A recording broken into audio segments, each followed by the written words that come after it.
grab, and he's going to be sacked.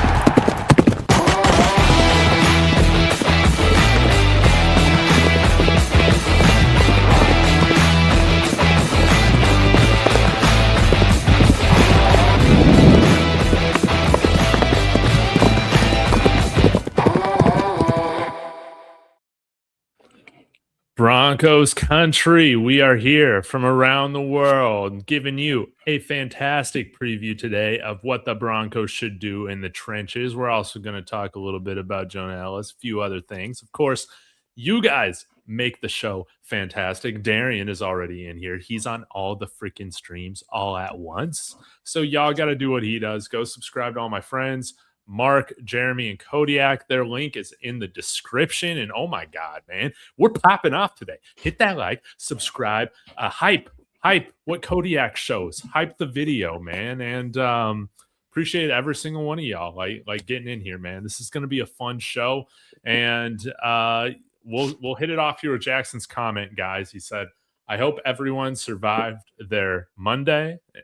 I'm so ready for the draft. This Broncos news desert sucks. And yes, we got a lot to talk about, though, today. We're going to make this a fun show. But let's go ahead and dive into this, guys. Before we get to the trench play, could what we do in the draft be altered a little bit on what the plan is for Jonah Ellis? So if you guys don't know this, if you're living under a rock, Jonah Ellis, they say that he's going to play some snaps. What does that mean? At inside linebacker. Kodiak, we'll start it off with you. What do you think this means? And what would you do if you were Sean Payton? If you had the head coach control here with Jonah Ellis? Oh, you're muted. Oh, you're muted. Can't hear you. Oh, and while he's turning out his mic, forgot to say, this video is brought to you by Prize Picks, baby. Let's go. All right. Kodiak, are you here? Dude, you're still nowhere. Technical difficulties. All right. Well, while he's getting all that figured out, we'll go to Jeremy, man.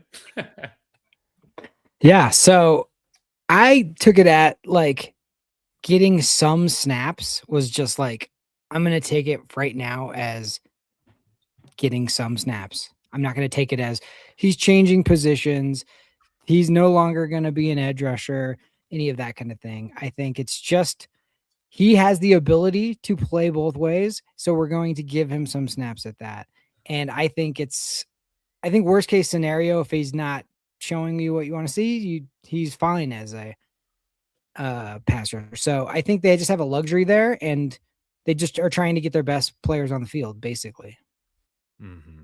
So I didn't overreact to that, but I saw a lot of people being like, "That's it, it's over." In our comments, even.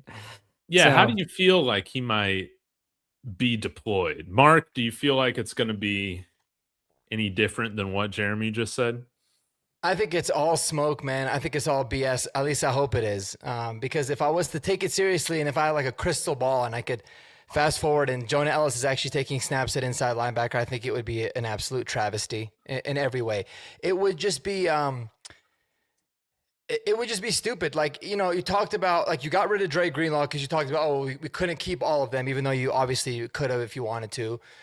You didn't do anything at inside linebacker but bring your own guys back because you were super confident in them. And then now you're trying to sell us that you believe in your guys, but you're going to take one of your good, like really good, high ceiling young pass rushers, take them away from doing that to play inside linebacker. It just, I don't know. I hate the idea of it. People have made some good arguments as to why. And again, if it's a few here or there in very specific packages, you know, fine. But I think it's all smoke. I think that they are going to look hard at the draft for inside linebacker, specifically at pick 62. And it's the draft to do it. So I wasn't really a big fan of that. I think he said a lot of cool things. I liked a lot of what they had to say in those meetings, but that one definitely was not one of them. You know, I'd much rather heard Lil Jordan Humphrey's going to take snaps at tight end. That actually makes a lot more sense to me than Jonah Ellis at inside linebacker. So not a fan of it, but again, I don't think it's, you know,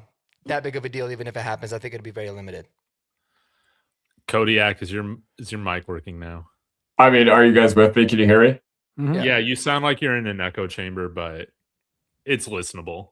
Okay, as long as it's listenable. You know what? I'm going to try a few more things. But either way, so with Jonah Ellis, like, once again, I was one of those people that I didn't freak out. I'm a little more excited than everybody else. The reason I'm a little excited is because I think we need to look to as many avenues as possible to getting inside linebacker play. And if that means taking from our strongest position and giving him some snaps, then that's fine. As long as it is just some snaps, which you never know with this coaching staff, you never know with this front office. So yes, as long as it is just some snaps, then I'm okay with it. Worst case scenario, you just say forget about it. And I'd be nervous about Ellis if he were a rookie that we were trusting to do with this, but he's a proven strong backup edge. So if it doesn't work out, he's not going to flow out in the NFL. Yeah, man. I'll go ahead and pull this up again. Sorry that we all sound terrible tonight. I don't know Check why your that speakers, is. BK. Yeah, but hey, we'll try and get through this. But I wanted to throw this out. I think Cody Rourke put this out earlier this week. I like Raz, right? You guys know I love that raw athletic score. If Jonah Ellis was a linebacker coming out, you'd have a 9.96 RAS. That's only 0.4 below Sonny Styles, right? Now, we don't know what he was going to run with the 40-yard dash. That could be, the score could be a little inflated because of that. But this is how I feel about it, man. If you're going to do it, go balls to the wall and put him as the starting Mike linebacker. I dare you, Vance Joseph, to take one of our athletic freaks on the edge and actually make him a difference maker out here. I mean, that would be, fantastic. Like Kodiak said, you can always move him back to edge. But what I fear us doing is kind of having him be half and half. I'm not sure I like that, man. If we're able to get Jonah Ellis on the field all the time at inside linebacker and he takes Alex Singleton's spot, that would be fantastic. But we all know Alex Singleton's not coming off the field. Yeah, you probably just stick him at edge. That would piss off Justin Sternad, right? If we take Jonah Ellis or put him on the field for Justin Sternad. But yeah, the Alex Singleton thing kind of screws this whole thing up. But I do think to kind of, before we segue, but it does help segue, is that if we actually do convert him to inside linebacker, I don't think we need to draft a linebacker high. I still think we need to draft a linebacker, but maybe we're able to focus more on trenches, which I think would be kind of fun. Yeah. Any additional thoughts on that, Kodiak? I mean, wait, are you guys able to hear me now? I switched it back to my regular mic. It's better, yeah. Okay. So once again, you guys already kind of hit on this, but Jonah Ellis could be part of the solution. But the way this move has already failed is if you go, nope, we got Ellis as our inside linebacker 3. We are good heading into the season. Okay. This move is already a failure, even though I'm one of the people that, I'm supportive of it. This is not Baron Browning all over again. Baron Browning had instability at inside linebacker and went to edge. Okay. I don't agree with that. It's like the Baron Browning move back in the day, especially because Ellis has already flashed that he could be a solid backup edge in the NFL. Okay. But, once again, there's nothing worse than being complacent in the NFL. And for better or for worse, the Broncos seem pretty darn complacent at inside linebacker. So, yeah, once again, you cannot go into this draft being like, yep, John Ellis at inside linebacker 3, circle, star, highlight, square. That's fine, and we're fantastic. No. No, you ain't. You still need to get younger. You still need to get better at that position, especially with a guy who is a true inside linebacker. Mm-hmm. Well said. We'll see what happens. T Fish is coming in here saying, hey, I don't think Jonah turns into a full-blown inside linebacker. I believe he just takes snaps in certain situations. I think we're reading into it too much. Yeah, it's just going to be interesting. Like on third downs, a lot of times you only have one linebacker out there. Are we going to take Alex Singleton finally off the field on third downs for Jonah Ellis? Or maybe they want to run 2 linebackers now with Jonah as being one of them. But it's just, like I said, it doesn't make sense. I'd rather have them He's great at stopping the run. I'd rather have him do that or get after the passer like you've seen him do so often, you know? Yeah. And I just don't want it to be an excuse to not address this position because we haven't addressed it in God knows how long. And so I want to see something tangible there, an actual inside linebacker playing. But yeah, the other it'll be a like fun weird camp storyline. I know that. Yeah, because like I know Justin Sternad's worn the green dot before, but from what I know about the rules, right? Like if you got both him and Singleton out there, only one guy can have a green dot helmet. So if you were to take Singleton off the field, Sternad still has to come off to the sideline, right, and put on a new helmet, right? Like Yeah. it just that's why Singleton's like been out there still on third downs. Theoretically, if Jonah Ellis is, on the bench or on the sideline half the time, he could just come on in with one of those helmets and call the defense. And maybe it is something that can work in that regard because you can't switch out Alex Singleton and Sternad. Well, Just at can't that do it. point, I don't know why you wouldn't just give the green dot to Hufanga. Like, I remember when we played against Kansas City in the first game, I remember a lot of people thought that Hufanga was going to get the green dot. So, because he gets 100% of the snaps as long as he's healthy. So, yeah, I mean, you are right, though. You are right, though. And I do hope Sternad comes into his own with that green dot role this upcoming year. Like, I would love for him to be the call the defense guy. And I would love for him in 4 years to be he's a captain, he can call the defense guy. Mm-hmm. Well, let's go ahead and transition into the draft stuff. We're going to go through and take you guys through, I think, a lot of our trench players, specifically day 3, I think is what we discussed in the chat. No, just favorite trench guys. And then maybe we can get to a mock draft if we have some time, guys. I think that would be a lot of fun. But Jeremy, you had something that you wanted to share before we dive into some of this stuff. Yeah, real quick. I'll blow through this. I meant to say this the week I wasn't here was right after the Waddle trade, and I kept hearing all these people being like, "Oh my gosh, they gave up so much draft capital. It was a first, a third, and a fourth, and then they didn't factor in the fact that we actually like upgraded our 4th round pick by a lot."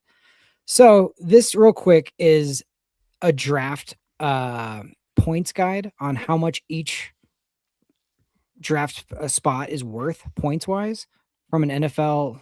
They're all basically relatively close, depending on what club you're looking at. I think this one was the Patriots or something like that. But if you look at what we gave up the 30th pick. That's worth 620 points. We also gave up the 94th pick, which is 124 points. Which now we're at a total of 744 points. Then we swapped. Let me pull it up just so I can be 100% accurate here. We should have gained 30 points with the We swap. gained 30 points exactly. We ended up swapping 4th round picks and gained 30. So if you have 744 and then you minus 30 off of that, you are now at 714. So what pick is worth 714 points? Basically the 25th pick in the draft. That's what you gave up for Jalen Waddle, the former number 6th overall pick, and a guy who's gotten 3 1,000-yard seasons and a 900-yard season. Are you going to be able to get, for the value of the 25th overall pick, somebody of Jalen Waddle's caliber? I don't think so. So them saying they gave up so much, it's basically the 25th overall pick, which I would pretty much do every time for a player that can be, for this team specifically that needed juice, needed actual game breakers. That's a no-brainer for me. So it's going to hurt a little bit while we're watching the draft. Like, oh my gosh, we have to wait through the 3rd. Now we have to wait, that sucks. When you get one, you don't get to pick on day 1 and you get picked once on day 2, but just remember, we gave it basically the 25th overall pick, which I would totally do that every single time. So good value wise, I just hadn't heard anybody break it down points wise like that before. They just kind of stack all everything up and then they go, oh, look up, they gave up this much. And it's like, it's not that much. And the other point I was going to make, last year, they wanted us to trade our number 1 pick, our 1st round pick for Waddle, just straight up. But where were we picking last year? It was, we didn't know during the season. 20. But I mean, we were having a pretty decent season. It ended up being the 20th pick if we would have done it. That's 850 points. And we ended up giving up this season 714 points. So you ended up doing much better than you would have done if you did it a year ago. Now, I mean, maybe it helped you through the season, but still, points wise, it was better to hold off. I just heard people making the case like, if we would have done it last year, it would have been less.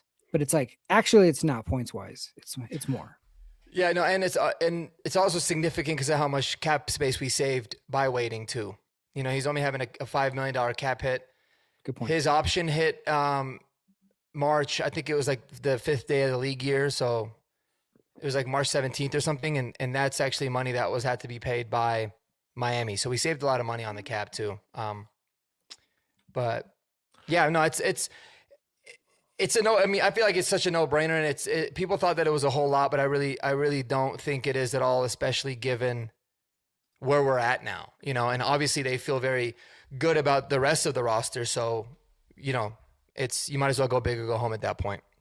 And I'm curious too. Like, it's going to be interesting how these additional picks, specifically picks 108 and 111. Like, are we going to do anything with those to package them up to move up?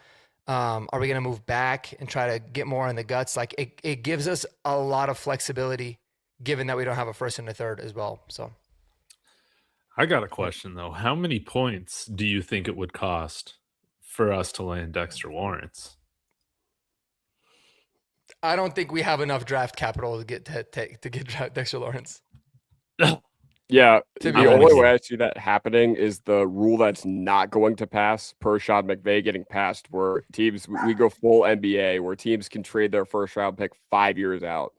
That is the only way this happens, and even then, I just don't think we have the resources to make it happen. Especially if we let JFM walk, because Yeah, we exactly. already committed to the D line.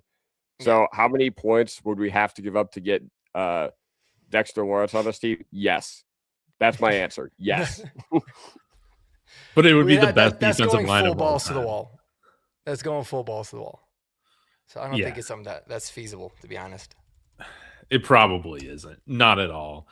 But guys, let's go ahead and get to the fun. Well, I guess before we do, Rowan, aren't we supposed to get another 4th round pick that will be next year because of JFM? So we got to wait a full year, but we'll have it, and that will be really nice.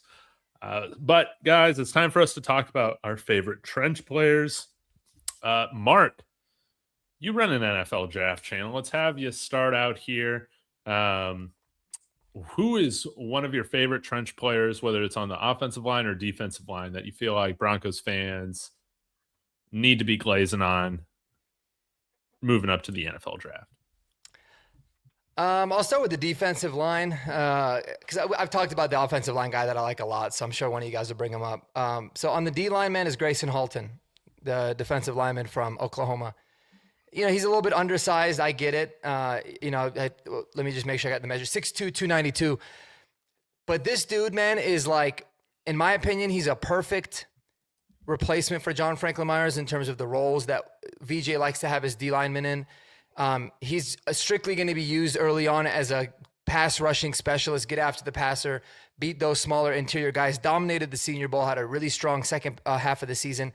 He's just very, very good at rushing the passer. 10.4% pass rush win rate, as you can see here, which is really good for a big man, especially on the inside. He's decent as well against the run. But dude, I love everything about what he does. And when you look at the D-line rotation that we have now, I did an entire exercise on this like by myself one day, and I was really bored. You go down those rabbit holes, and good Lord, did it take up a whole lot more time than I wanted to. But it was pretty crazy how split the snaps were last year at D-line. It was like John Franklin Myers and Ioma Uwazurike had almost similar amount of snaps. And then you had a whole lot of snaps that came in from Malcolm Roach as well. Obviously, he missed the first 4 games. And then Savion Jones, played 33 snaps and like 60 snaps, something for Jordan Jackson. But between those 3 guys, it's really like Ioma's used as a run. Like, he's the guy that's out there to really stop the run, take on the double teams. Malcolm Roach can do both, but ideally he's the best at also stopping the run, and then they really wanted to utilize John Franklin Myers being able to get after the passer. But again, Malcolm Roach can kind of do both. So I feel like we're kind of lacking with some guys that can really get after the passer a lot. We'll see what Savion Jones ends up doing. Jordan Jackson was surprisingly good against the run. So I like what Grayson Halton brings because he can get into this rotation right away. I think he's a really plus pass rusher from that position, and then also can grow into being just a really good full-time player. But I love Grayson Halton, man. I think he'd be a really good fit here, and he's one of the players to keep an eye out. I think the Broncos probably like him too. I don't know if he'll be there at 62 though, but a lot of the mock drafts have him there. So PFF has him at 70 as their overall rank. Yeah, and his average draft position is 69. So I mean, yeah, and the only knock people are really saying is he's undersized. He's only 292 and 6'2", so he wins with quickness and effort and movement, but and lack of strength a little bit because he's undersized. But you're right, he's not somebody like the type of guy we have. You want a huge, just an immovable object. That's a Wazirike. Yeah, and we don't really deploy guys like that. Like, we're not big on just having these really ginormous players. Like, I mean, Zach Allen is pretty big for his size, but JFM was not that big of a guy either. No. And obviously when they use DJ Jones, he's more of like the nose guy that's just there to take on doubles all day and kind of eat up a bunch of space. But they don't always like to have very big defensive linemen, but they'd rather have, quick guys, and they do a lot of the stunts and all of that. And that's where I think Grayson Halton really, really works. Like, there's a lot of really big bodied, D linemen that I like a lot in this draft. I just don't realistically think the Broncos will go after him because I just don't know how much of a fit it would be. So this is more of a fit than anything, but yeah, I like Grayson Halton. And also, like, 6'2" is, I always like a D lineman that's a little bit shorter. Like, that's why DJ Jones is so good. He's like 6 feet tall, and he's just good because he's always going to have natural leverage being that much shorter than everybody. So sometimes the leverage aspect of it can help him a lot too. So yeah, I'm a big Grayson Halton believer. If there is anybody, I guess this is mainly for Kodiak, but or you, Mark, do you guys have like an NFL comp for Grayson Halton? If the viewers haven't watched him play, who might be somebody that feel like kind of has similar style? I mean, it's funny because maybe I just looked at it always through the eyes of GFM, but like, there's a lot of similarities between John Franklin Myers' game and him. Yeah. Because again, John Franklin Myers, I felt like he won a lot on pure effort and being able to beat small guys on the stunt and be able to chase after the quarterback.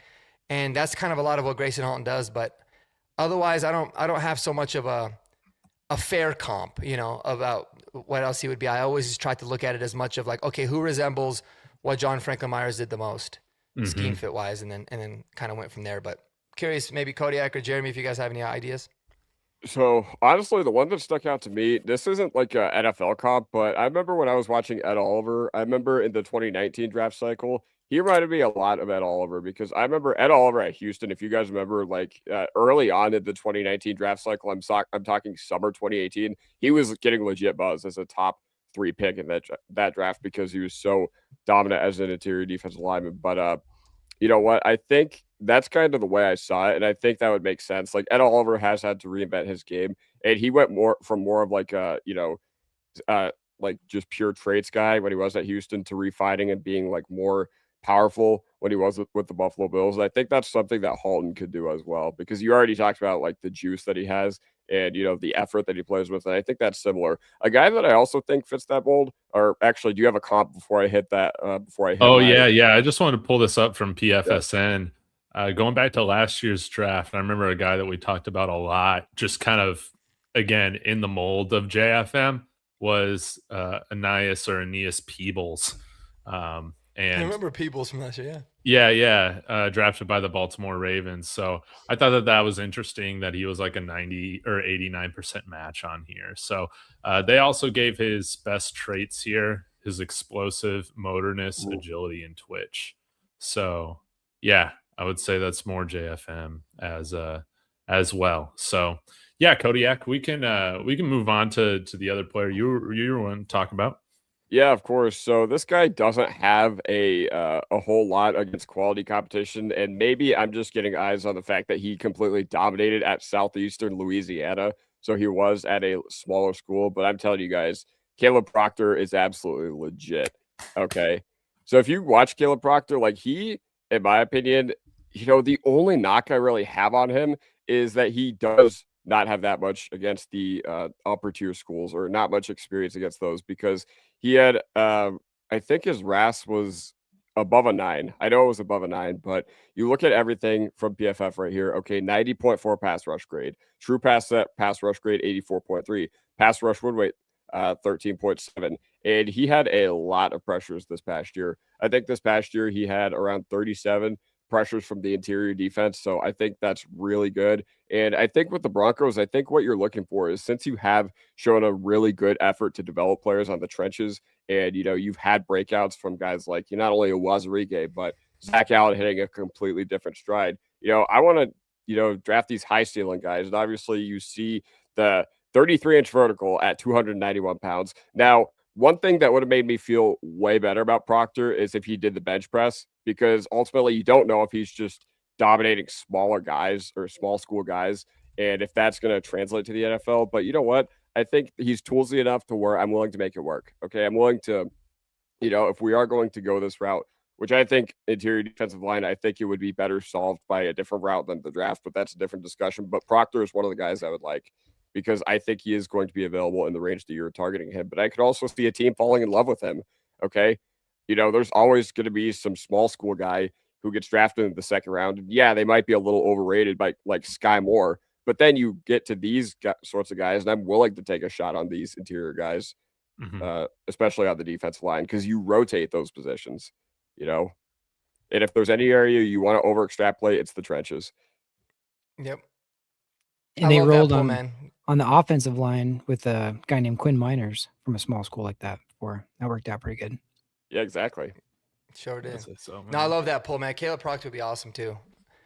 Because he's that good mix of he can dominate at the competition level that he did, and you could always keep developing him there as well. And again, like a little bit undersized, but anytime you continuously read scouting reports and they say elite athlete with rare playmaking ability as an interior defender, you're like, sign me up for that. Like you can work with that, and you can develop all the other stuff, but at least those guys can typically get into some sort of a rotation, which is always nice to get him in early too.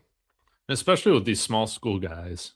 I think these, like all-star bowls, Senior Bowl, Shrine Bowl, like all this stuff is pretty important just to see like how they stack up against guys that played at, the highest collegiate level. But from, I don't know, all the stuff that I remember like reading or listening to is like Caleb Proctor was, separating himself. He was having great days of practice. And so I'm not really concerned much about the small schools production. If maybe the athletic testing wasn't there, I would be a little bit more concerned. But yeah, I think if somehow he could fall to like our 4th round pick, one of them, that would be fantastic. I think that would be great.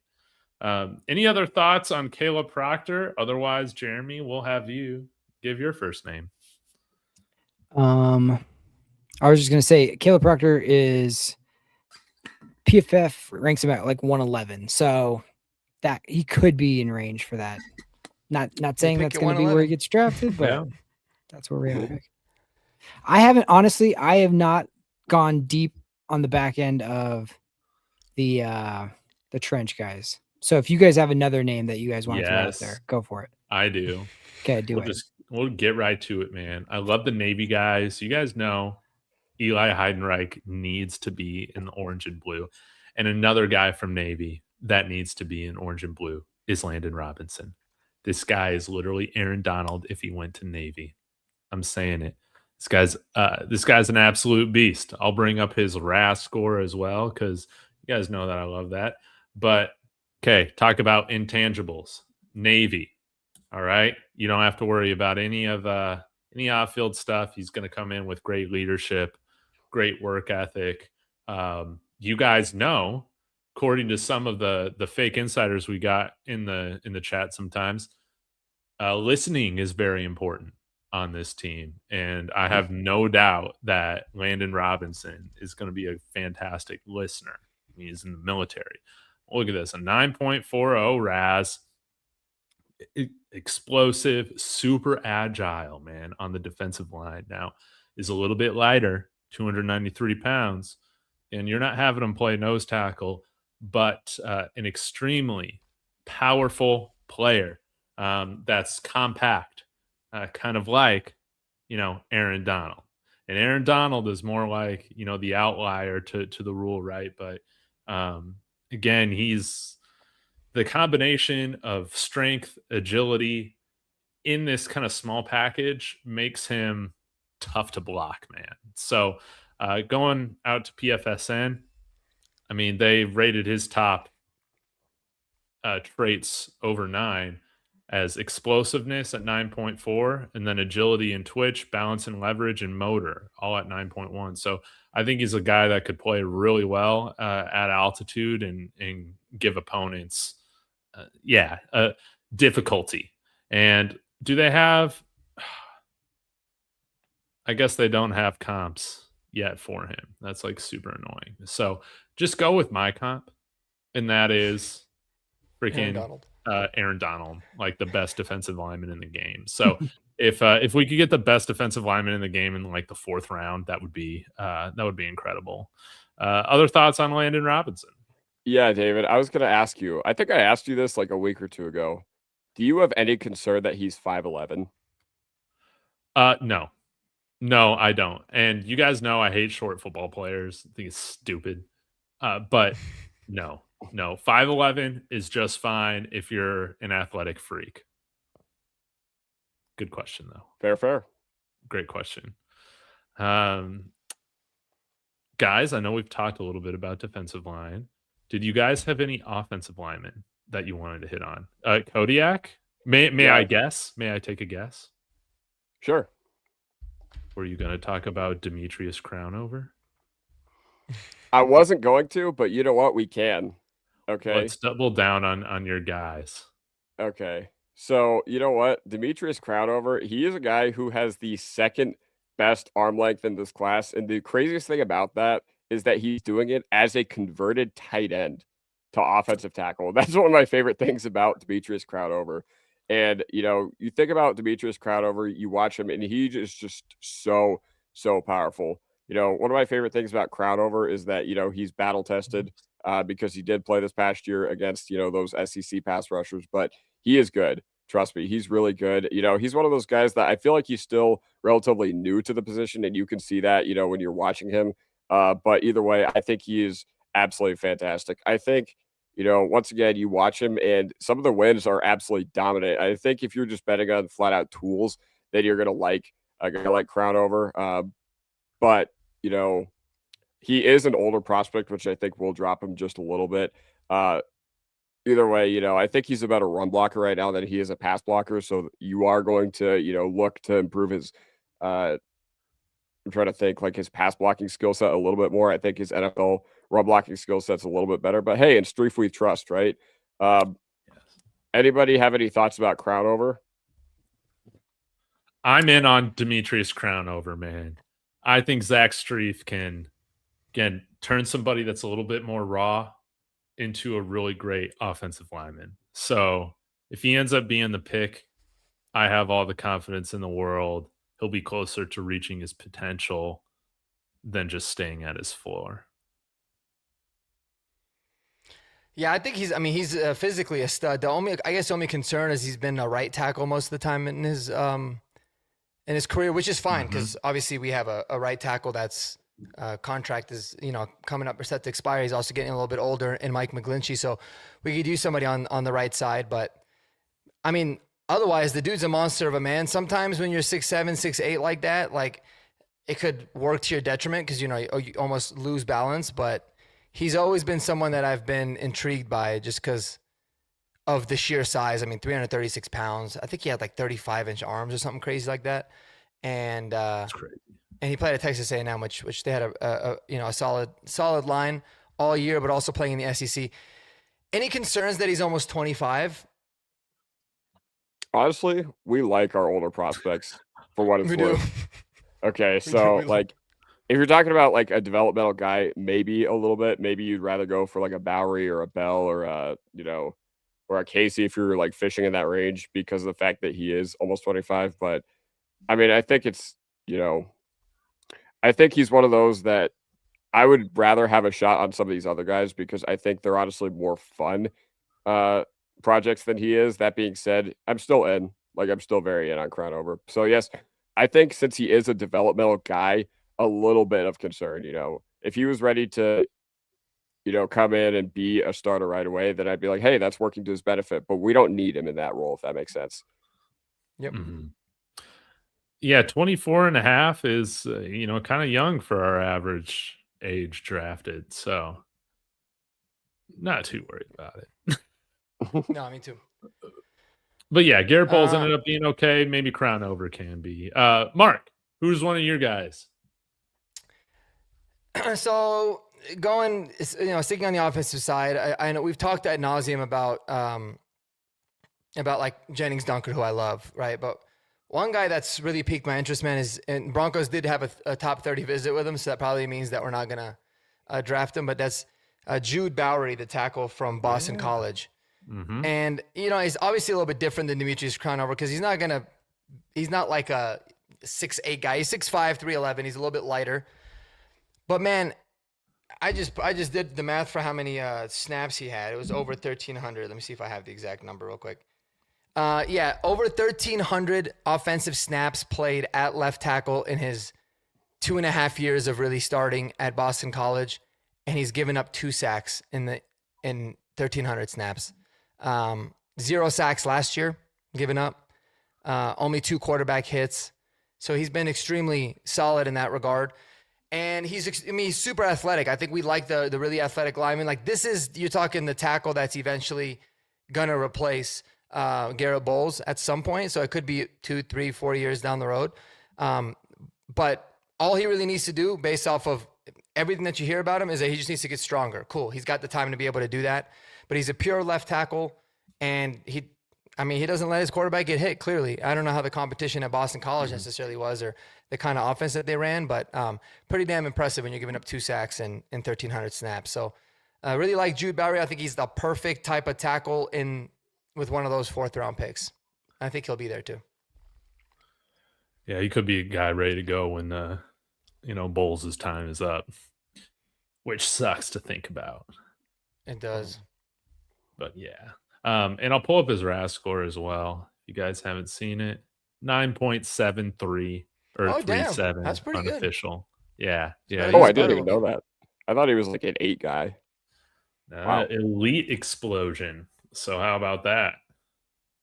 Love it. How about that? Yeah, man. All right. There's one guy I want to talk about, and then we can finish off with you, Kodiak. Unless, Jeremy, you got somebody too. No, I just thought it would be fun if we could draft Caleb Proctor and Caden Proctor. Oh, that'd be sick. Just get them both. Just all the Proctors, please. We put Caden at guard, though. That's what we're doing. Okay, yeah, I wonder if NFL GMs or like front offices, if that would actually like bother them. Like, let's say they loved Caden Proctor, they took him, and then they really liked Caleb Proctor, but would they be like, we'll just go with the other guy so we don't draft a dude with the same name? Like, do you think that has any impact, or you just don't think they care at all? I don't think they care, but I don't think the Broncos don't really have a lot of room to talk. They got 2 Peytons, but yeah, I mean. Well, do you remember that story? I can't remember who the player was, but the team drafted the wrong. Oh yeah, it was the freaking Raiders. They drafted the wrong guy. Oh, they drafted the wrong because they had the same name. Byron Young, yeah. That shit's so funny, dude. Yeah, that's the most Raiders thing. And the funniest thing is the guy they wanted to draft ended up being, I think, like a pretty solid player, and then the guy that they took was like ass. So yeah, that's just unbelievable. And then they could call if we drafted both Proctors, we could call them the Proctologists and just really have a great nickname. That'd be a great poster. Yeah. Okay. Next guy I want to talk about here. We just visited with him. Guys, I'm going to talk about him early. I'm going to drop a video on him tomorrow. So still, please give me some love. Hype it. But this guy in like the 6th, 7th round, Caden Barnett, His nickname is the Vanilla Gorilla. Hell yeah. Like, Done. That's the best nickname ever. yeah, Yes. this like I feel like it's over now. Like he just needs to be a Bronco. And when you you can look up some of his highlights. It's done by like I think it's like Portuguese account or something like that. I don't even know the language. So you don't know what they're saying, but the film's on there. Man, this guy's such a beast. He's a mauler. He's pancaking dudes. He's throwing little punches in at the end. This guy plays with a mean streak. Yeah, it definitely lives up to the name Vanilla Gorilla. And kind of struggled at right tackle. Okay. Played right tackle mainly in 2023 and 2024. You see, he gave up 7 sacks in 2024, but then kicked into right guard. And at 6'5", 320, that's like perfect guard size. And he was killing it, man. Great in zone. He's a guy that if he gets a step on you, he's going to clear big paths. And once he gets his hands on you, he's going to create some issues for you. So he would be a great developmental guy to have behind, Ben Powers, Quinn Miners. Of course, we like, where Paltro's at right now. We'll see what happens with Gargiulo. But, last year we took Jeremy Crawshaw. That was pretty cool. He's kind of a memeable guy. Vanilla Gorilla, I think, would just go viral. So, like, him and Frank Crum, I think, would be pretty cool to have on the team. I'm a fan of having Wyoming guys on the Broncos. I mean, dude, and you said, I don't know if you showed it, but he played a lot of right tackle before going to guard. Yeah. Right. And I freaking love that. Like, because I mean, he could obviously, maybe he's a better guard in the NFL, but he certainly has the size and length to be a tackle. That versatility is always so invaluable, man. Like, you just have a guy that can, I mean, look at what Palczewski's done for us, just basically ask the guy to play wherever the hell he needs to. And he thrives. So I love that's why I like Jennings Dunker so much. This guy fits that mold perfectly. So dude, the Vanilla Gorilla, we almost have to take him. Like, if we got to take him a little bit early just to get somebody with that name on the squad. Yeah. Like, that rolls off the tongue even better than Clay Spray did. Yeah. It does. That's Vanilla Gorilla is solid. I can't believe I never I heard love somebody that. say that before, honestly. That's an excellent nickname. Yeah, Vanilla Gorilla. All right, Kodiak, close us out in this segment with one more offensive lineman. All right. So, I've been on record by saying I think when it comes to the offensive lineman you're drafting for the Broncos and the developmental guy you're getting, I think it matters more that you take one rather than who it is. But, obviously Eli Raritan is currently my number one for pick 62. And I've said that. I don't think that's a secret for anybody that I love some Eli Raritan. But my second option for pick 62 right now is Miami offensive tackle Markel Bell. Okay, I talked about Crownover's arm length being absolutely absurd, but Markel Bell's arms are 36.5 inches. Okay. Goodness. I think that has to be one of the longest ever measured with the NFL, database within the last 5 years. Like, that's just absolutely ridiculous. Okay. And he was at Miami, and man, I feel like he was really, really good. A lot of people think he has a limited ceiling. I don't see that at all. Okay. He's 6'9", somewhere between 340 and 360. So the thing with that is I feel like the Broncos, they usually don't go for these like super fat guys that need to lose a lot of weight to play at altitude. That being said, I feel like Markel Bell is really fun. I remember watching him against R. Mason Thomas. I was just like, wow, this dude is getting absolutely stonewalled. Every single snap, I felt like Markel Bell was just absolutely obliterating this guy. But yeah, no, I think this guy is really, really good. Obviously, he played in a strong offensive line ecosystem this past year with Francis Mauigoa, who is in contention for the number 3 overall pick to the Arizona Cardinals. So that's something you got to weigh as well. But either way, Markel Bell is 6'9", anywhere from 340 to 360. So he's like, I don't know, how do you put this? I talked about Caden Proctor being a part of the Mekhi Becton mold. I think Markel Bell is a part of that as well. And I feel like Markel Bell is super duper duper underrated movement wise, especially I think for 6'9" he is, and 340, he is absolutely incredible. Okay. Has anybody else dove a little bit into Markel Bell? No. He's fun. 36.5-inch arms. That's all you need to know. That's Yeah, amazing. Dude's ginormous, man. 6'9", 345 is what he listed at. Dude, that's 95th percentile arm length. Yeah, that's crazy. Like these guys aren't even going to touch him.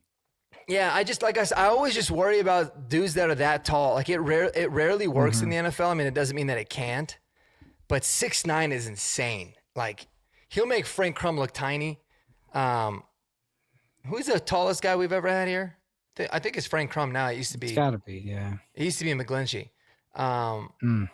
But I mean, I remember there's been a couple dudes that, you know, were 6'7" plus, and it just doesn't always seem like it works out for him. But I mean, dude, it'd be fun. He's got all the tools. I'll tell you that. So I don't know. And I feel like the Broncos also visited with another dude, the guy from Memphis. I'm like scarred from Memphis from that. Travis Burke. Travis Burke. I think he's 6'2", right? I'm pretty sure Travis Burke is. Let me pull him up real quick. But he was like some incredibly large guy. He is. Yeah, 6'9", 315. So he's skinny. He's a skinny 6'9", but played left tackle for 2 years, then played right this last year. I remember looking into him a little bit too, but I get a little worried with the tall dudes, but I don't know why the hell not. And then there's Diego Pounds, who's also 335 pounds. With the nickname Diego Pounds, and he's 6'6", 335. Isn't that like, that's the perfect name for a person that's 6'6", 335 pounds. That is. Yeah, that's From like prophetic, man. Yeah. Diego Pounds, dude. We get Diego Pounds and Vanilla Gorilla. It's over. Yes. It's over for everybody. Like all names team, man. I love it. Man, guys, these are all great finds. And Kodiak, to get back to your original point here with Markel Bell, dude, if we go trenches 62, you're not going to hear any complaining from me, man. We have gone away from that position, unlike the rest of the NFL, and I think we're lucky that it's worked out the way that it has. We haven't drafted an offensive tackle since Garrett Bowles, which is insane. That's like 10 years ago. Yeah. And another thing I will say about that is I think I'm fine with taking a tackle who you at least can play tackle because I feel like our interior pipeline is fine. Okay. Now you can never have enough offensive linemen, but I feel like Palcho, Forsyth, and maybe even Gargiulo, because of how good he looked, you know, and how he looked before he had that injury this past year. I feel like that's fine. Whereas, you know, you're one injury away from seeing, as Respect My Co's puts it, crumb hoops. Okay. You're one injury away again from seeing parrot hoops on the left side. And you guys remember, you know, I know Parrot was hurt in the London game, but that looked like it could have ruined our season. So I'm looking to get a little bit better there. And I would like to get a developmental guy there. Once again, I want a tackle. Okay. Interior offensive line, would I be fine with? Sure. Okay. But I want a tackle if we are going to go that route of developing an offensive lineman. Well said, man. I think we got time, guys, to do a fun little mock draft. But before we do that, I'm going to need your help. Guys, Prize Picks, they're sponsoring David Talks Broncos now. Get ready. Let's do it. Link is in the description, y'all, where, hey, you deposit $5 and you'll get like, you know, a $50 bonus if I can find my overlay to put over here. Okay. But guys, I also got some great deals if you sign up. Right now, they're also doing a promotion to where you get 5 just $10 bonus plays. So that's fun. But they do have some NFL props out right now, guys. So Kodiak, Jeremy, Mark, what I'm going to do is I'm going to pick a little category here for the NFL season for yearly totals. And you will pick the player that I'm going more or less for. We'll put $1 on it. You know, it's kind of like a parlay type thing or a combo. And we'll see how it does this year. So, Kodiak, I'm going to give you passing yards, okay? We can go with any quarterback here, but if you are wondering, we could go with Bo Nix at 3,499.5 passing yards. But is there a quarterback you would like to play? Keep scrolling up. Keep scrolling up. Okay, I'm trying to think of guys in strong offensive ecosystems. Tyler Shuck being at 3,600 is crazy to me. Okay, I'm not gonna do. Yeah, no, that's absolutely ludicrous, especially with how. I mean, I guess it could work out. Another one of these guys, Josh Allen. I guess 3,500 makes sense for where he is. Maybe scroll up one more, and I can find one that I really, really like. Okay, Brock Purdy almost at 4K. That's crazy. You know what? I'm a believer in Caleb Williams. Okay, I'm a believer in Ben Johnson. I'm a believer in the entire system of what they're building in Chicago. And obviously, they've built a lot into that offensive ecosystem. So obviously, you have Ben Johnson, but you're going to have Colston Loveland in year two. Luther Burden looked absolutely fantastic in the back half of this past year as well. And yeah, overall, I think Caleb Williams is the guy in Chicago, and that offensive line is going to get more cohesive. The only thing that could prevent this from, getting, I think, from him reaching his over other than injury is the fact that they still have a strong run game. They still might lean on those, Yes. especially because they are going to be playing against better teams this year. Obviously, they had Swift and Monunga this past year, and they did pretty dang good, especially in the back half of the year. But yeah, you know what? I'm a believer in Caleb Williams, so give me the over on Caleb. Dude, let's go. We're going to get that going. The Bears have never had a 4,000-yard passer, but that's changing. That's changing this year. He almost did it last year. Okay. Let's see. Jeremy. We're going to go with passing TDs. This is a fun one over at quarterback. Tell me where to stop. I'll just call out a few of them. Matthew Stafford is, line at 30.5. Drake May is at 24.5. Justin Herbert's at 23.5. Sam Darnold's at 22.5. And let's see here. Jalen Hurts at 21.5. Tyler Shook. They got him thrown for like 4,000 yards, but the TD line's at 17.5. What's going on there? And they know they're going to be down a lot of games and probably just chucking it. Yeah. They got Malik Willis at 16.5. Bo Nix is at 24.5. Scroll back up for me. Yeah. I don't want to bet on Bo because I don't want to jinx anything. So we're just going to leave that alone. I think he's going to surpass all those things, but we'll save that for another day. Keep going. Wait, slow down. Sorry, go down one more. I want to do Caleb Williams again, but let's do Sam Darnold. I mean, 22.5. He's going to do better than that. Yeah. Like he's certified like the guy there now. I know they lost their running back. I think they'll be leaning into that for like more. 30 touchdowns last year, man. Yeah, 22.5 is low. Okay. All right. Mark, we're going to go receiving yards here. Okay. All right. I dig it. Right. Puka Nacua is at 12.99.5. JSN's at 13.24.5. Justin Jefferson is at 11.49.5. Who knows how that's going to go with Kyler Murray? Amon-Ra is at essentially 1,200. Cortland Sutton is at 7.99.5. Colston Loveland at 8.74.5. C-Mac at 5.99. You see one you like, Mark? Do they have odds? Just wondering on Waddle. I just want to know what they're. Yeah, they do. Last one, 8.49.5. Interesting. Damn, that's tough. 8.49. Okay, go up. Let me see.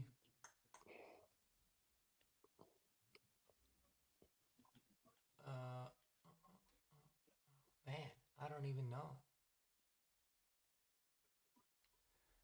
I'd say that. So you see how it says Jerry Jeudy 725.5? Yeah. Hit the under on that. He ain't Dude. getting it. Fuck Jerry Jeudy.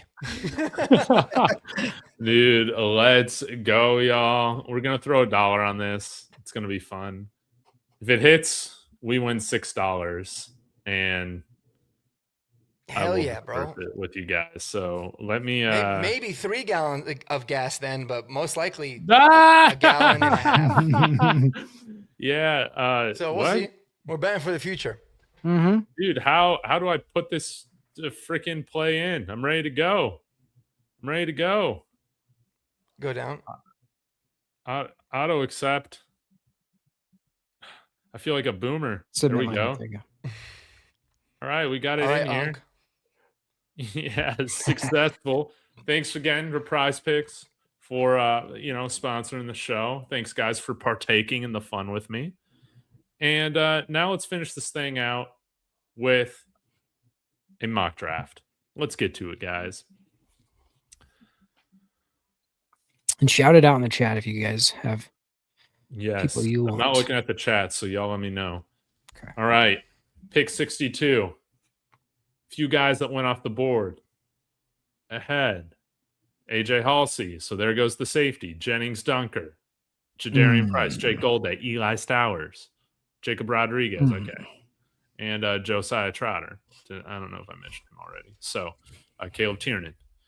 Guys, we have. Let's see who we got. Grayson Halton's available. Mike Washington. Kodiak, do you still say he's a first round pick? Yes.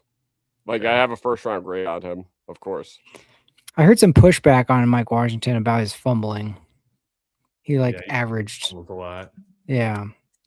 I think that doesn't concern me as much as the mid production his first 3 years at Buffalo does. Ooh, okay. We got Dominique Orange available. Max Clare.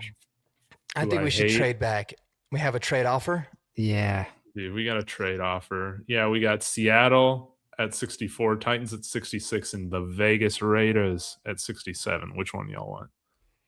Let's see the Titans. Let's see how many picks they got. Dude, they got a lot. All right, see if they'll do for 101. No, they won't. Man, okay, how about for 101, and we'll give them 170. Okay. And we'll give them 170 and 246. Or 257. Yeah, this should get them over the finish line. Come on. You want Mr. Irrelevant? Let's go. Yes. I love it. All right. All right. Now Dominique Orange is off the board. All right. Where y'all want to go with this? Come on, somebody speak up. Anthony Hill's still available. There's Sam Roush. Give me your. I mean, I want Sam Roush. That's my golden pick. It's the first time, whether it's 66 or 62. Show me running back. Show me tight ends. Show me linebackers. Just so that's who we basically focused on for the most part. Okay.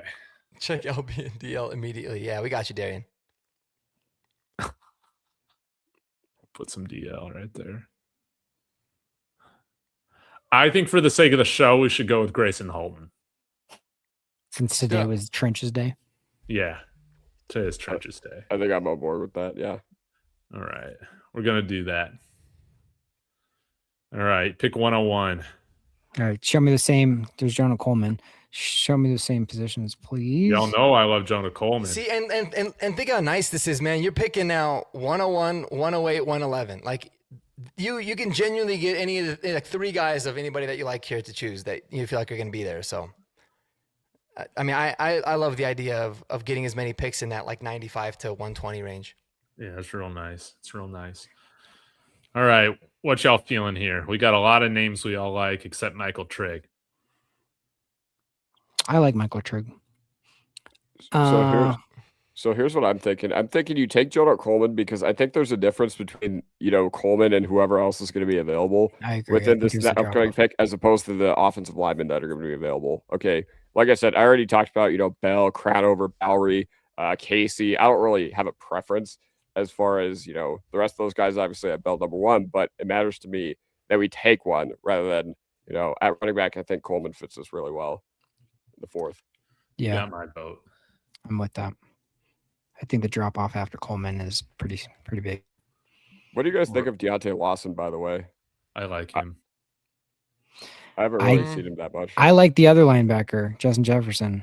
I think he would be better later if he could do it. Yeah. No, the Texans took Caleb Proctor. I mean, we already got Halton, so. Yeah, it's all right. All right, so who do we take? We took Jonah Coleman. But Mark, why don't you give us your take here for 108? So we got our back. We have our interior tackle. All right, we got 108, 111. I would probably. I'd go with one of the tackles. I mean, if who else is available on the OT? So if it was me, man, I would do either Jude Bowery or Cage Casey. I mean, I like both those guys. Demetrius Croner would be fine too. Or you can look at taking one of them at 111, and if there's somebody that you like more at 108 that you feel like, they won't, because you can see the ADP for Crownover is 108.1, so he actually might be taken from here between now. So I'm good with that, but yeah, I'm definitely more of a Jude Bowery fan. What's that? I'm definitely more of a Jude Bowery fan over Cage Casey. Okay, so let's look at tight ends then, because I love the idea of getting a tight end in this part of the draft too. Mark, your favorite, Michael Trigg. Yeah, love that. Yeah, Jolie. We could just go ahead and draft Oscar Delp here. You got Raritan. I think I would run to the podium if Justin Jolie was available, but I don't think he's going to be there. He is here, but I don't think in real life. Like, I try to make it as real. Dude, I'm not gonna lie. I'll take Eli Raritan and not even think about it. Kodiak, I know you love him. He's tight end 2 for you, right? Yeah. Yeah. Hell yeah. We'll do it. Then 3 picks later, do we double down on trenches and go Jude Bowery? Give me linebackers real quick. Or let's take a look at linebacker too. Deontay Lawson. There's some good linebackers here. I make a point about Bryce Betcher. I really like Bryce Betcher. I think he's that guy that's just like an Alex Singleton market correction, like immediately. Mm-hmm. Like I just think he could be the guy who comes in. He knows where everybody's supposed to be immediately. He's younger. He's he just fits like the exact reason why they love Alex Singleton. He brings all that with him, except for faster. And he's just one of those guys that he's going to be on the team for as long as he's healthy, for a long time. So that's a good. What sold me on Betcher was, first of all, this dude was drafted in the MLB in the 13th round. So he's a hell of an athlete. Yeah. And then he walks on to Oregon. Like, not a lot of people just walk on to Oregon and then ball out when they're at Oregon. So he seems like a different kind of beast, man. Like, I obviously don't know him personally by any means, but I love stories like that. That usually screams that he's going to be a stud. So here's the only conundrum I guess we have, like you have to think about is, and I'll be totally good with Betcher, but you would basically be punting on a developmental tackle unless you wanted to take one with the last 2 picks of the draft. If you guys are good with that, then I'm good with going Betcher or Torian York, and I think Betcher would make a lot of sense. But otherwise, or Caleb Elarms, and then you could just throw a dart at a couple of 7th round linebackers. So yeah, Kodiak, because we don't have pick 150 no more. You know what I mean? Yeah, we don't have our 5th round pick. Man, I screwed it up. No, I mean, I think it's still, dude. I think this is a crazy good draft. Halton, Coleman, Raritan. I mean, but you gotta, you have to. If I went linebacker here, I would honestly go with Deontay Lawson. But if you guys all want Bryce Betcher, let's pick him. Is York still here? York is also still here. I mean, I really like York too. Especially because I feel like he fits. What they like. For as much as we like the traits and the fact that Bryce Betcher probably listens, Torian York called the defense when he was at a ripe 20 years old. This is going to be a hot take, and I know he's undersized, but I personally just believe this, and maybe I'm crazy for thinking this. If we drafted Torian York, I think day one he's the best linebacker we have on our team. Oh my God, wouldn't that just be amazing? Now, I don't know how much he plays because our coaching staff. But this dude is like the definition of a dog. He is small, man, but he don't play small. Like I freaking love Torian York. Okay, who's the chat talking about the most right now? Betcher, it seems like. All right, we're not drafting them. All right, I'm taking an executive decision. We're drafting Torian York right there. Let's go. I love it. Sorry, Dude, this Dak. draft would be like, I'd be on cloud 9, man. Oh my god, I'd love it. dude, You got three of the 4 guys here are like my favorite dudes in the draft. So dude, we didn't even talk about Michael Morris, who got like a 10 RAS. Mm-hmm. Is he available in the 7th? Yeah, Is it the 7th round pick? Damn. I don't know. I shit. doubt he's going to be available. But I mean, look, he had a 9.97 RAS. Yeah, that's wild. Holy. What's heck. his snap alignment? Let me see something. I'll put that up here actually. Left guard 802. Oh, so he's strictly a guard, which is not a bad thing at all. I mean, a freaking good one. Yeah, I mean, he's just someone not. like that could The make one sense. drawback is that his nickname isn't Vanilla Gorilla. that we could figure something out for him. Yeah, but it's not. But gonna again, be you could also Vanilla go with Gorilla. you could also go with some of those developmental tackles too, like Travis Burke or Riley Mallman or Keegan Trost if they're all available. Well, we got two picks left, so maybe we Mhm. go one guard, one tackle here. Actually, I think it's a great idea. Okay. Well, I think we should I'd go say with Micah Michael because Morris. he's most likely to not be there. Yeah, that makes it a great pick. Okay. Now for our developmental tackle, you guys got a preference? Travis Burke. I don't know anything about half I would these probably guys. take Mallman. You take who? Riley Mallman. Okay. Because he's pretty played good. a shitload and he played at Wisconsin, which is usually pretty decent on the O line. But I mean, Check- that's check basically safe. all I know. He's Check 6'8". safety for Darian, please. Safety Yeah. for Darian in the chat wanted it. Oh, Darian in the chat.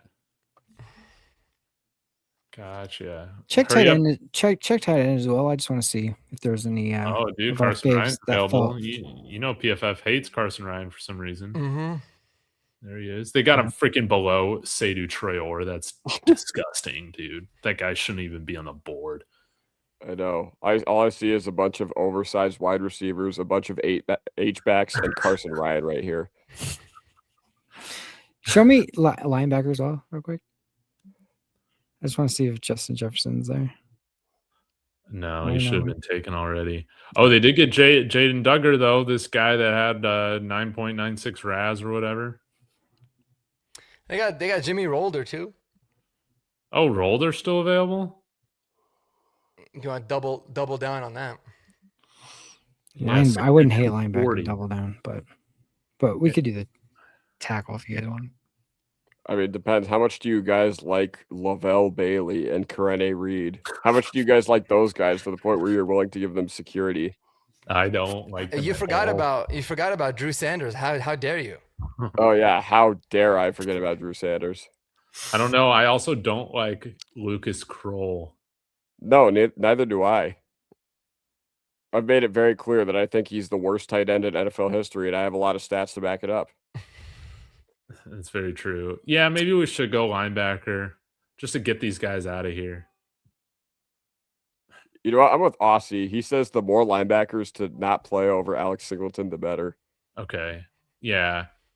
Yeah, that's great. Let's just go Jimmy Rolder. Can you guys hear that horn honking? That's driving me insane. No, Can't hear it. dude. So did you? I don't know if anybody picked up on this. So we could talk about this draft, but just before we get, what's crazy? Because I was thought about this because we're in the 7th round, and a lot of the times it's like you sign dudes that you don't. Because like sometimes they'll have like an agreement to be a UDFA somewhere else, and George Payne talks about this. Did you know that? What's his name? Oh my God, I'm blanking. What the hell? Oh, Jonathan Cooper. Jonathan Cooper had a deal to sign as a UDFA with Baltimore, and the Broncos knew that, so they just drafted him in the 7th round. Dude. That's He amazing. literally just came out and said that. I was like, holy shit, like I had no idea. Like that's crazy. Could you just because they made the decision to draft him and like not have to worry about him going elsewhere? I mean, talk about an unbelievable decision to make. So those kinds of things can happen a lot too, man. It's pretty wild. That's why I like having those late sevens, because Yeah. if there are certain, you can reach out and talk and be like, hey, in the case that and you can fill them out, and if it feels like They're there's gonna somebody go you really somewhere like else. and you're not And you're close like, to all right, we'll locking just them take your down, ass. just take them. Yeah. Yeah. No, I mean, it makes sense. Like, but I that's mean, crazy. It's yeah. like, do it like you talk about a franchise-defining type of move. I mean, missing out on Jonathan Cooper because you decided not to take him was pretty crazy. So I thought that was wild. But I'm curious how you guys feel about this chat. How you guys feel about this draft, because I think this is an absolute home run, dude. Dude, I'd be so happy with this draft. Yeah. For the fact we don't have a 1 or a 3 and ending up with, I mean, to me, yeah, Or 1 or a 2 in this one. Yeah. I mean, That's I think true, you're we traded talking. You got a stud D lineman who I like, a great running back that could fit exactly what you need. Eli Raridan, who I think is literally just rare. I mean, he's just good. Like, and he's the absolute worst behemoth. grade here, and he's the guy that it's Kodiak's number 1 at 62 Mhm. at our first pick. So Yeah, PFF said, scroll up a little bit, David. They said we should have taken Michael Trigg over Eli Raridan. Yeah, Boo! Yeah. PFF is that's why they fired a bunch of people because if he they didn't Because they're fire the stupid. simulator. and then Torian York, bro, like a great linebacker hybrid safety. Dude can play everywhere. And then I mean I love it. I think it's great. Yeah. Jimmy Rolder plays. Michael Morris plays. Dude, PFF will never give me an A grade. I don't even know if I've ever gotten an A grade on all the dumb mock drafts I've ever done, man. You just have to pick their whatever they have ranked high, who's fallen. That's all. I mean, it's like agree with us, and we'll say you did a good job. It's like the guy grading is also the going off their rankings. So That's Yeah. and a true. grade after a draft, even in a real life draft, not a mock draft, but a real draft, it's like insane as well. Because it's like Yeah. I don't know.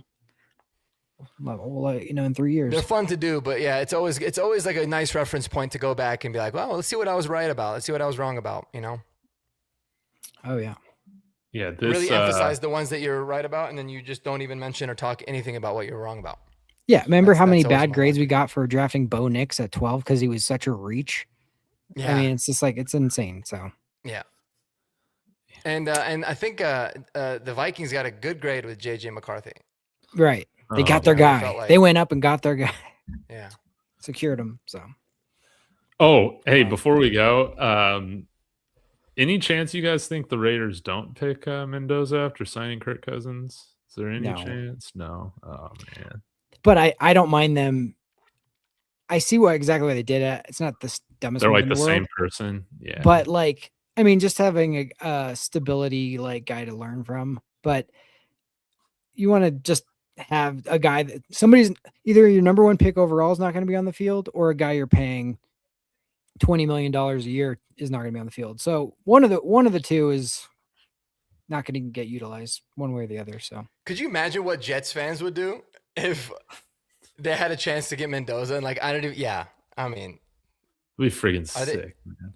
that would be crazy. I mean, poor Mendoza, his career would probably go to shit, but that'd be a cool little, that'd be a big twist. But no, I mean, I hate the Raiders, but I think what they're doing to solve their quarterback problem is perfect. Yeah. Signing Kirk Cousins, knowing that now you're going to take Mendoza, like they're chilling. They're rocking. but do you out now. think okay, here's the question. Do you think Mendoza, because of Kirk Cousins, doesn't start week 1? I They did think give- that he definitely doesn't have to. Well, he doesn't have to, but that's Like the if point. you feel like the infrastructure around him is not that good yet, like if you feel like your O-line is struggling, they can't really get Ashton Genty going, and their defense, still sucks like it has, then why the hell would you put Mendoza in that situation? Just have Kirk Cousins get his ass beat. but if you feel like things are coming together really well for you, and like you've got solid pieces around him, then I think you got to play him. But I mean, just having that versatility is really nice for him. Kirk Cousins' career arc for the last 3 years is so crazy because it's like he went to Atlanta to be their tried and true number 1 guy, only to get sniped and have the number 8 overall pick come in, and now nobody cares about him anymore. And then this year he's getting paid a ton to not play for the number 1 pick overall, which is like, dude, what a life he's lived. a charmed life. $321 million he has made. That's how much cash he has made at this point in his career. That's and he's insane. I mean, and he's what just does he want? A mid. playoff game? 1? That is the dream. Like, I don't feel. People are like, I feel so bad for Kirk because he got, he didn't even know they were gonna take a quarterback. Dude, who cares? Did you see the kind of money this dude's made in his career? It's insane. Absolutely I mean, it's not the insane. dream. The dream is to be like Tom Brady. The dream is to play and be great. But the second best dream is to I not don't know, play man. I and feel get like paid a ton of money. he's like earned almost as much as Tom, but here's the thing: like, he can go out in public and not get like as much attention as like Tom Brady can't even leave his house. Right. He's obviously so popular. Kirk is like, he'll get some attention, but it's not like it's gonna ruin his life. You know what I mean? So Yeah, no, in certain ways I it's don't know, better. man. But I mean, you pick your battles, but as a competitor, you want to play football. You want to play. You want to, yeah. But Yeah. but But as a hey, regular guy here, I'm like, I ask don't give a Chase shit about Daniel winning, how but much give me the money he made to not play. Remember, like Yeah. he made. I think he's him and what's the guy who's I always forget. Blake Bortles. Those two guys made so much money to just be like there Mhm. in backups. I mean, even think about Brock Osweiler, man. Like, he got a huge fat contract from Houston after he had a little run with us, and then after that, he literally just didn't care about playing football. He retired, and he was like 29. He's like, I'm good. Yeah. That's good. Yeah. Yeah. And one of the other things I respect about Perk Thuggins is that he's one of the only players I've ever seen just literally hit the market whenever the chance presented itself. Okay. Remember Washington tagged him twice and in third, and I think you can't do it 3 times in a row. So, man, he's probably the best quarterback we will ever see to always hit the open market. And get fully guaranteed deals, man, All the time, man. all the time. He got one with the Vikings, and after that, he's like, no, non-negotiable. Everything's gonna have to be fully guaranteed. I know it wasn't with the Raiders this time, but it's insane. Dude, yeah. And the reason why they paid is because if you come from the Shanahan tree, they love Kirk Cousins. Like they're like all about Kirk Cousins. So like if you want to sign Kirk Cousins, you're gonna have to pay because there's LaFleur's out there. There's San Diego or the Chargers, who, he's from the tree, the offense coordinator. McDaniel, you got just Shanahan himself. Like he's valuable to those guys. So that's why he's gonna get paid, because there's a market for him. Crazy. So, for sure. Good for him. Yeah. Good for him. We'll look forward to making his life hell over this next season, man. It's gonna His accountant is saying, I like that. and yeah, hey, looks like Michigan's about to win the national title for basketball. So congratulations to them. Guys, anything else going on this week that they can take a look at on your channels? Kodiak? Well, not necessarily on my channel, but if you guys remember last year, Draft Engage 8, it got banned. Okay, we're not going to get it banned again, but we do have it tomorrow night with Let's Talk Broncos. I don't know who else is. I know it's you, David. It's me, David, and Mark, but I don't have anybody else's phone number in the group chat, so I don't know who else is on.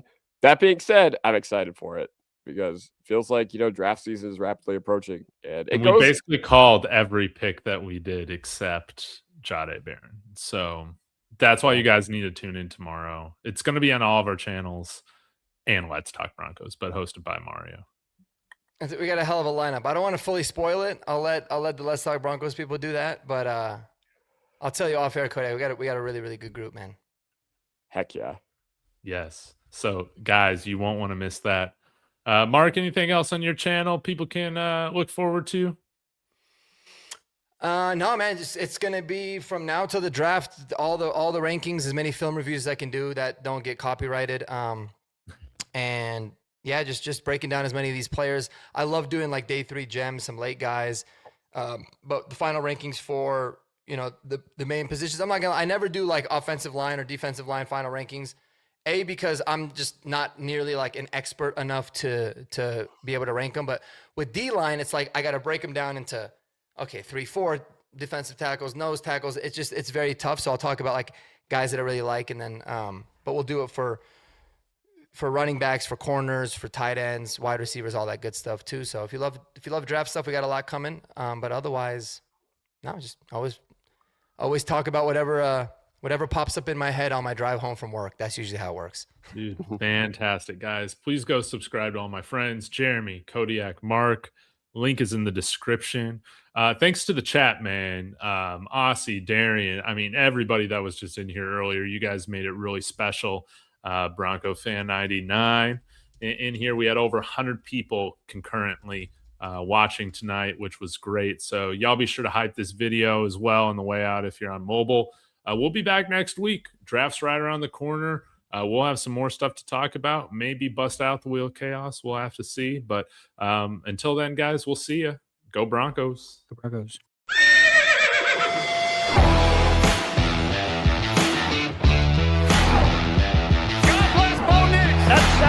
He's grabbed and he's going to be